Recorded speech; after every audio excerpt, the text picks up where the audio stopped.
MetLife Global Operations, Policybazaar.com and Paisabazaar.com, and Varun Sachdeva, a recruitment and business leader, APAC NLB Services. All right, so we're just going to wait for the feed coming in directly to us from the Leela Gurgaon, the Leela Gurugram, any minute now, and we should have them. In the meantime, as you can see on your screens, the panelists are just taking the seats. All right, can we have the feed on screen, please? Hi, everybody. It's so good to see you. Okay, everybody is sleeping post-lunch. Hi. But I think, in the last 2 years, we've just spoken, whoever's been a speaker, host, chair, anywhere, has just spoken to a computer. And you're guessing if people are even responding on the other side. So this is such a good welcome. Thank you so much, guys, for being here. And I think we feel alive. I'm speaking for all of us here.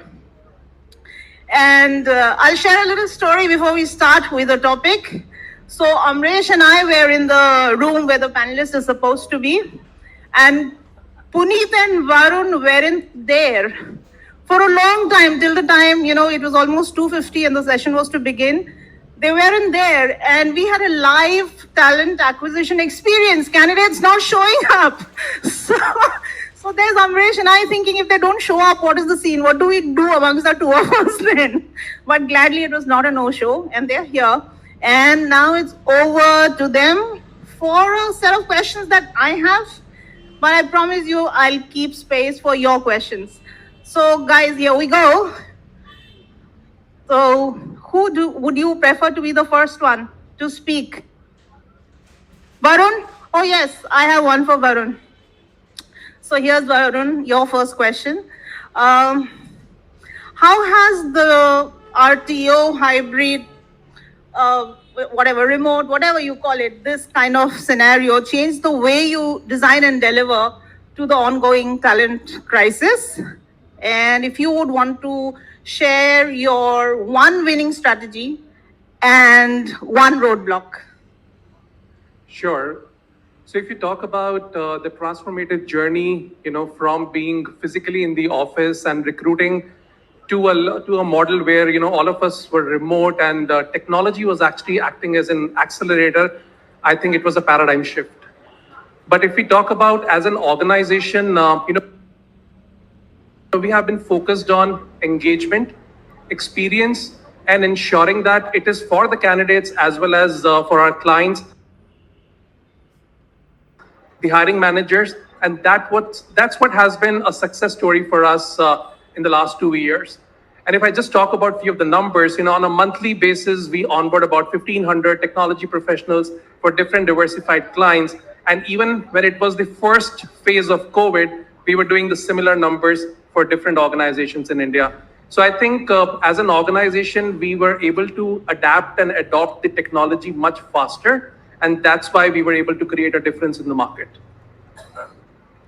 Thank you. I think hiring 1,500 tech talent itself, would you want to give him a clap or you want to be stingy? Thanks. So we've got Amaresh here from GE, which in my language is a very tenured multinational company and in very different verticals, lot of expertise, many years. So the question to Amaresh is that the conversations today are a lot about pedigree and skill. So on one hand, we're talking about continuous learning through online or offline mediums. And on the other hand, we're talking about that coveted university degree that one walks with. So with that mindset, how are you in GE designing your campus strategy? Hey, hi, everyone. Hello. The lunch was too good there. I skipped it. I skipped it for this reason. Hello, everyone. Thank you so much. So my name is Amaresh. I'm very thankful to People Matters for this opportunity to be here. To your question, see, this whole world, I mean, there's been a lot of evolution for last few years now. And one of them most talked about is job sources skills thing and what is happening there and how do we approach that. Now, there are two ways to look at it. One is when you go to the camp, and the skills are like it's changing every 2 years. So what was relevant 2 years back in certain domain doesn't remain relevant in next 2 years. So you are constantly in search of the new skills in at the campus in the market. Now, how do we approach that? I mean, one is to go to those places where we have specific skills, but it is also our internal process that will help it. It is not that we'll find those skills in the market or straight from the universities. So what we do, we approach our university program through very specific segmented approach in terms of what we look at the development of those candidates. So we have broadly, we have like Edison Engineers program, we have Digital Technology Leaders program, we have Operation Management Leader program, we have Finance Management program, HRLPs. All these programs are very segmented and look for it. So when we go to campus, we look for those specific sets of programs where we're hiring. Now, once you hire them, like we go through a huge investment of building these skills for next 2 years. So all the programs largely are like 18 months to 24 months journey for each candidate to go through, and those skills are built into. And it's not only that these candidates remain local and in a geography. They grow. No, they go across the globe. They learn. They become more global resources as we build them, and then that is the time when we start to look at the jobs, like what are the roles where they need to be placed. So the placement thing comes either after 18 months or after 20 months, but that is the long tenure investment we do on our candidates as we hire them. Thank you. I would you also want like to add? to add something Sure. here. You asked me a question that what has been a barrier, I could not answer at that point of time. I think technology has been a barrier as well, because it is constantly evolving and changing. And the organizations globally have realized the importance of building the talent for future. And that is the reason you would see a lot of organizations talking about upskilling, reskilling initiatives, hire, train, and deploy model, because they have realized that the kind of talent they are looking for at this point of time, it might not be existing in the market. So they need to build that workforce for their organization. And there has been a paradigm shift from a job-based hiring to skill-based hiring. Now the organizations are looking for building the capability rather than just filling a job role. So I think that has been a change what we have seen in the last 2 years specifically.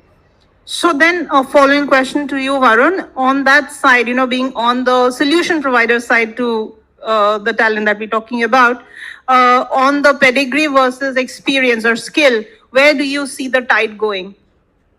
I think it is all about value creation today. It doesn't matter, what degree a person carries, what kind of an experience a person carries. What matters is what value a person is able to bring to the organization. And that is what has been a paradigm shift when we talk about from degree to deftness. Because that's what organizations have started realizing, that when they're hiring the talent, it should be all about how a person can add value to the organization. And it should not be just one skill expertise. It should be about combine and conquer. Once a talent has that kind of a mindset and a continuous learning approach, that's what the organizations are looking to tap. Okay, you can grill him further once we're done with our set of questions. Next to Puneet. The war for talent, to summarize, really, there is no compartmentalization that, for example, MetLife is hiring only insurance or GE is only hiring mechanical engineers. Everybody's hiring technology, everybody is hiring creative services. So in this whole war, how are you working on positioning or repositioning your employee value proposition, and how's that work for you? Very interesting question, though. And I've been juggling around to answer this, to be very honest. But it's very difficult to answer this, EVP at any point in time, but you have to really keep a chain of it. Yeah. This answer cannot be, given at one point in time. You have to really look at what EVP you are creating for your employees now and maybe 5 years down the line. Yeah. What is your organization value? What outlook your organization carries 5 years from now? And that's how you, marry that with the EVP of that you offer to a candidate as well. Yeah. Every candidate that comes for an interview, and obviously all the candidates are intelligent enough, but if you are super intelligent, there's very see that what's in it for me. Yeah, what would I get now? What would I get 2 years down the line and maybe 5 years down the line? And what is the organization going to do? Gone are the days when, obviously, let me be honest, gone are the days when brand was taking care of everything. Yeah. Now people Right. are getting into non-brand organization. Maybe you can say startups, new unicorns, and we are one of them for sure. We had initially, yes, I've been associated with Policybazaar for 7 years now. Initially, we had some hiccups, and how we positioned ourselves, it actually helped us getting the best talent from the market. We really, as I said, we married the employee goals as well as the organization goals. The organization will be here in 3 years and 5 years, and you can also see your positioning growing. Yeah, we give a charter to every candidate, be it a tech candidate or a non-tech candidate. And I proudly say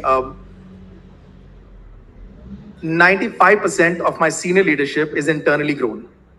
Let me be honest. Yeah. All my co-founders are still in the organization. They have not moved.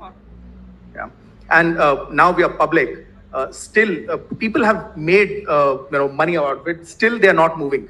There is nothing, no attrition, not even you can say an early warning that I am getting from when I'm talking to anyone.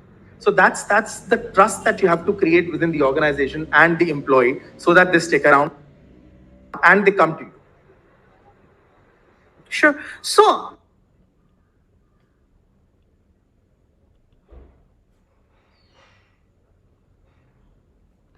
then let's, can this be a round robin? You've touched on what candidates might not be attracted to. So, what is the organization, what they're going to do, and how would I be placed? Yeah. And third, obviously, they look at their peers. Where are they going? Okay. I had been brutally honest. Thanks. Four of my friends had gone to X company, and it's a position where if I go to Y, how would I be taken in the society? Very good point. From my side, I personally feel that the candidates are looking for flexibility, and it should be continuous. It should not be today, but it should be forever, And along with that, what they're looking for is how their career aspiration can be met within the organization and how it is aligned with the purpose of the organization. That's what the candidates are looking for. And whether I talk about internal talent or external talent, that's what the expectation is today. Thanks. Amaresh, your view. So I'll differ a bit from Puneet. So the top factor of recruitment, what candidates look at in the organization today is culture. It's taken over from the comp and ben thing. Comp and ben is now the second most attractive thing. What candidates are doing are they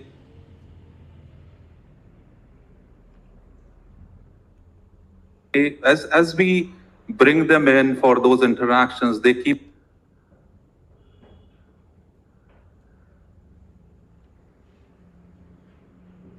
organization will allow them to grow. Is it like more? Is it boundaryless? No, these things are what candidates have started to look at, and the assessment thing has moved to like unidirectional to two-way assessment. As we assess them, they have started to assess us. So the experience during those interactions have to be very seamless. We'll need to talk to them about what makes sense for them to be in our organization, what helps them grow in the organization, what makes them fit in the organization, rather than no assessing them on their fitness. So that's what has taken over now. Thanks. I think very interesting thoughts. If you guys will agree with what the panel said. So Puneet very honestly talks about salary, and then he talks about where are my friends going, right? Pertinent. Can I have a show of hands if you think that is pertinent? Salary, yes. Where my friends going, no. Okay. And then, of course, we have careers, and then we have flexibility. Careers and flexibility. Okay. And then we have, of course, the large gamut of inclusion, the personalization of careers and individualization that Amaresh talked about. So, I think, thank you for the answers. How much of talent acquisition that we really envision as a, like the whole world is a stage when you talk about virtual working?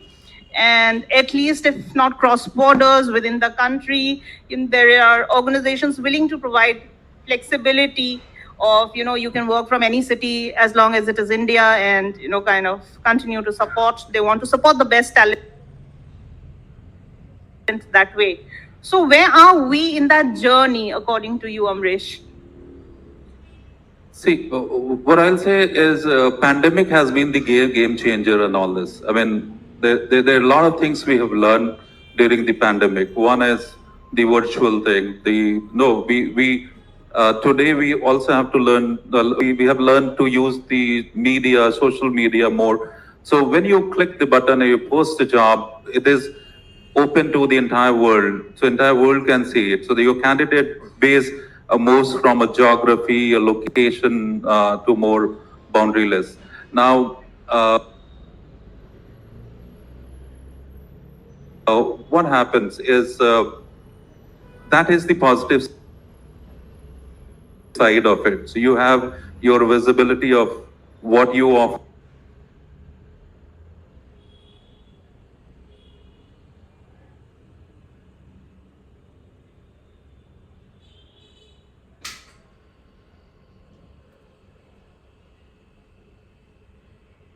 As you start to talk to candidates, as you start to interact with candidates, do the process, it doesn't have a 360-degree integration. It starts from one place, ends at another, or is it breaking somewhere? Is it getting manual? So it's about candidate experience. As they walk in to meet you, when they go out, what is that experience they carried?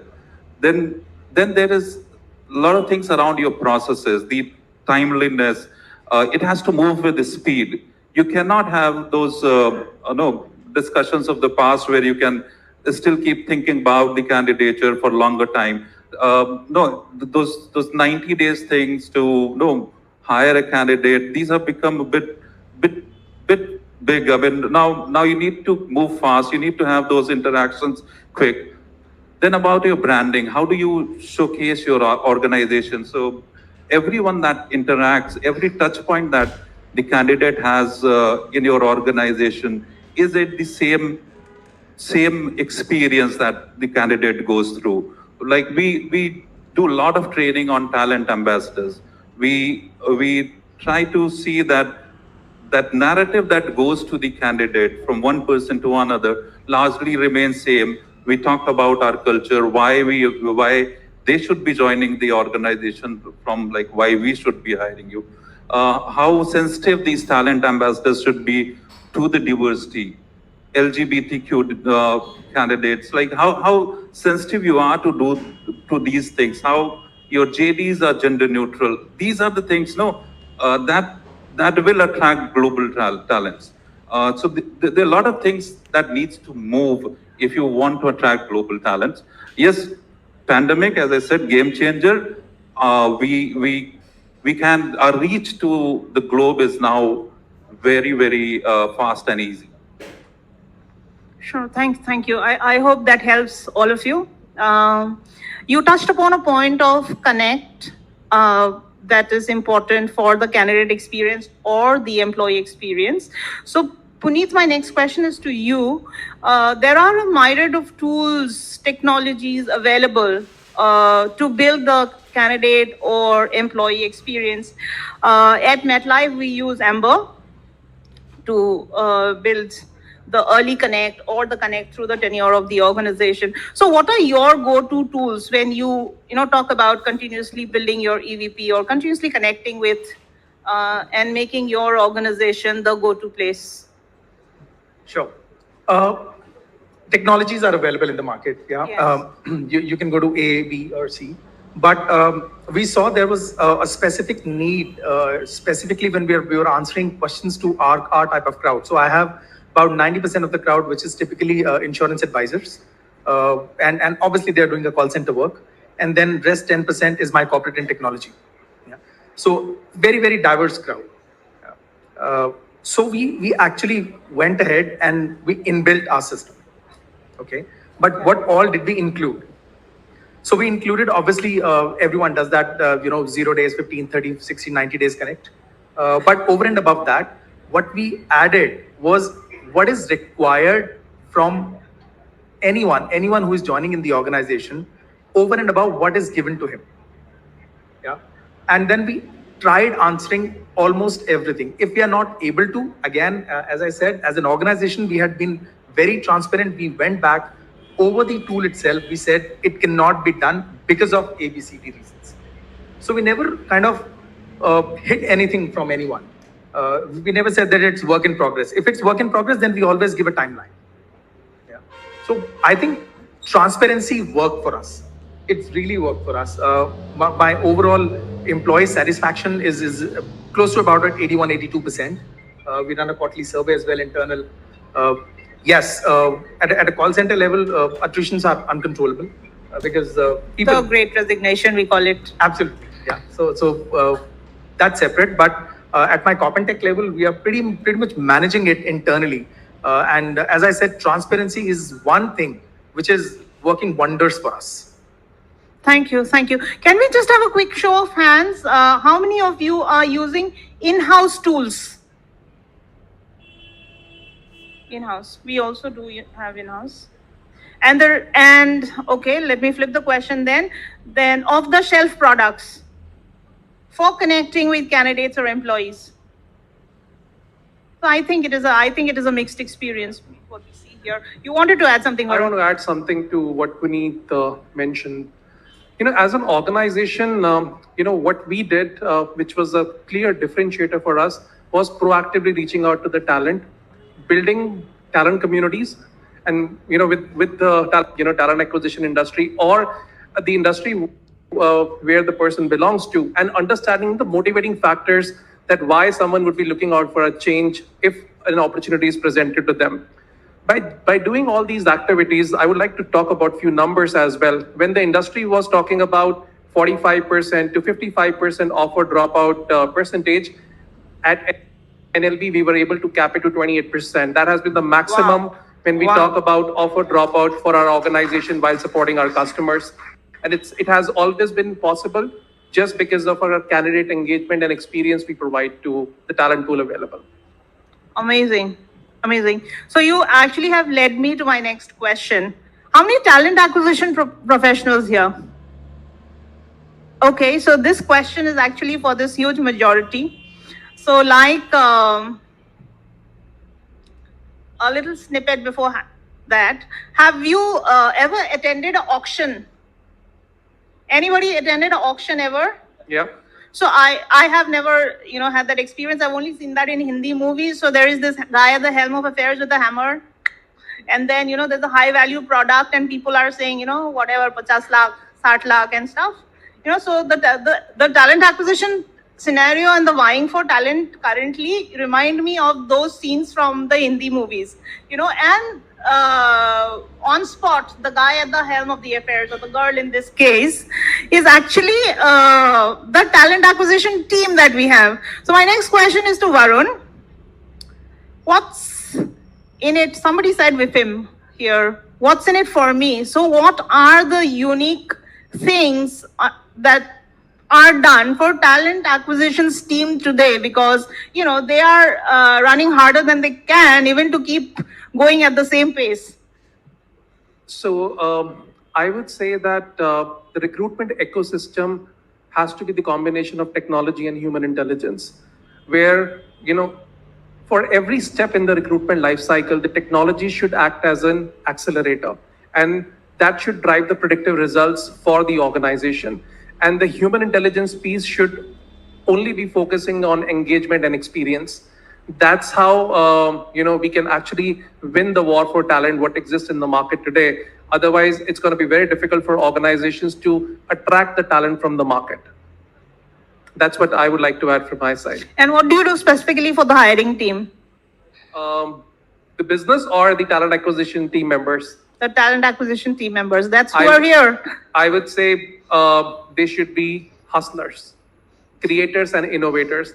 Keep thinking about what can be a different strategy to engage with the talent, how they can create a differentiator while talking to a candidate or talking to the hiring manager as well, because that can be the only mantra to success. Otherwise, whatever we see in the market today, it's going to remain the same.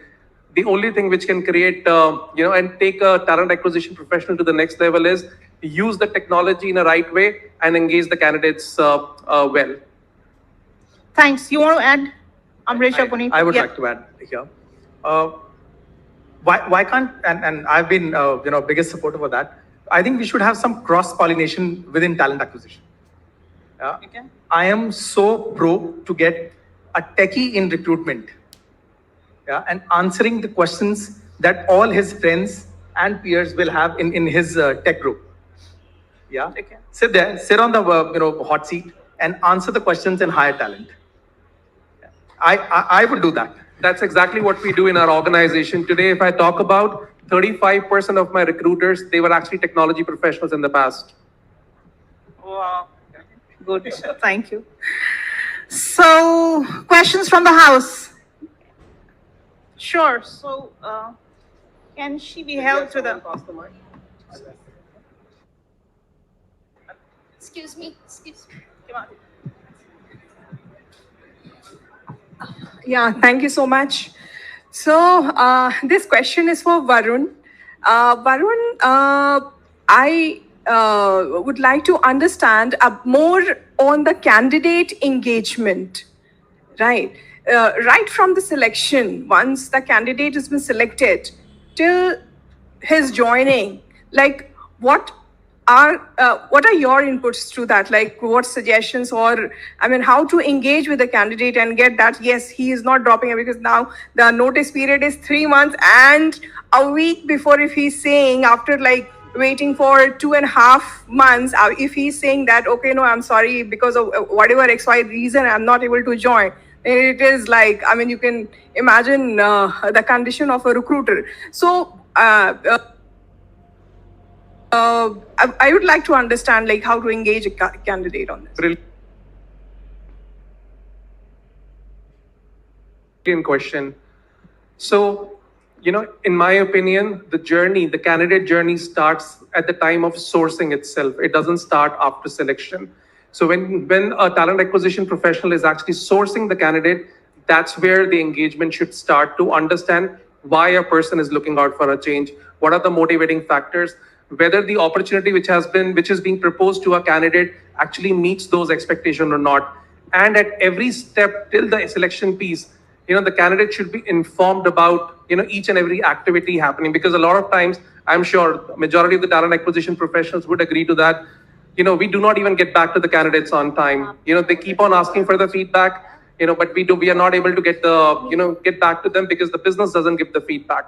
So it is important to address 3 challenges. One is speed. The candidates are also, if someone is interested in an opportunity, would like to get selected, at the earliest possible. So the speed should be taken care of. When I talk about quality, again, qualifying the opportunity which is being presented to the candidate. And third one is all about engagement. So, and not only engagement from, the talent acquisition professional, but from the business side as well. Because a recruiter can only talk about, why a person should be joining a particular opportunity, but cannot answer the questions about, the career progression of a candidate within the organization. Those questions can only be answered by the business or the hiring managers. So the engagement should be from the recruiter as well as from the business team to ensure that the candidate is onboarded on time. I've got people showing the placard for time also. So my request is the question and the answer both need to be short. Sorry. Hi, my name is Juhi. I'm part of the talent acquisition team from Max. My question to the panel would be, as we are experiencing, the notice period basically is extending. You know, everyone is looking for 90 days of notice period now. And when we are sourcing a talent and the hiring leader's expectation is that we need the candidate ASAP, right? So how do we create a balance between the upcoming 90 days or more as a notice period vis-a-vis the request of early onboarding, and how tech is gonna enable us in a better way? Your answer? I can pick it up. I can share my thoughts because I get this question from the team as well as from the clients on a daily basis. So what I have told my team members to look out for a talent which is actually in between jobs or should be available within 30 days of notice period. That's what we look for, and I can tell you that that is a strategy which we have been deploying for the last couple of years, and we are pretty successful in ensuring that when we offer a candidate a job, they absolutely join the assignment as well. But I agree that it's not possible in all the cases. So again, the concept of building a talent community, understanding what the talent is looking for and communicating the same to the business. And it's an education, it's a continuous education. If you are able to communicate the value proposition that why the talent cannot be onboarded immediately or the position cannot be closed immediately, I think the business would definitely understand. Otherwise, go with a holistic approach where you talk about building talent for future as well, so that while they are facing a problem today in onboarding the talent, that should not be a problem forever. You solve this by combining building the talent for the organization and looking the talent which is actually in between jobs. These are my points. You want to add something? I'll just quickly pick it up. So how I explain it to my talent leader is whenever we get a requisition which says 0 to 2 years, go for 0 year, hire a fresher. Fresher would straight away join. And in 0 to 2 years, anyways, there is not going to be a super value add creation from a person who is coming from he's coming from a niche skill, that's a different ballgame altogether. But for a vanilla skill, yes, we can quickly hire a fresher and get him on the job. That is something which is working for us, specifically in that requisition of 0 to 2 years. Hi, I have a question. Can I? Yes, please. Hi, this is Rishi from Publicis Sapient. So we are talking about flexi work, hybrid work culture. What's your take on impersonation? Especially Varun, because you're dealing with IT organizations providing talent workforce. What you're experiencing on the impersonation front and what organizations can do about it? So, we have solved that problem by, creating a platform, which basically, it's a video proctored platform. And, every activity of a candidate during the assessment is recorded. And the system is so intelligent that, if someone is actually, changing the screens or, we also ask the candidate to show their ID card, any of the government ID proofs during the interview itself, and we record that. And we ensure that, if there is any red flag which is from the system, or if the documents which are submitted by the candidate and what they actually showed during the assessment, if they're not matching, we don't move forward. I'm not saying that we are able to, take care of the entire problem, what we face, when it comes to, fake candidates or the proxy candidates, but we are able to address it to a larger extent by ensuring that the video proctored assessment which we take care of and the documents which we collect from the candidates proactively. Thanks, Varun. Thanks. All right, that's all the time we have, so Thank we'll you. have to close the panel. So thank you so much for Thank you, everyone. to us. Thanks, Thank guys. you. Thank you. Amaresh, Puneet, Varun, and Aparajeeta, of course. Thank you. From cross-pollination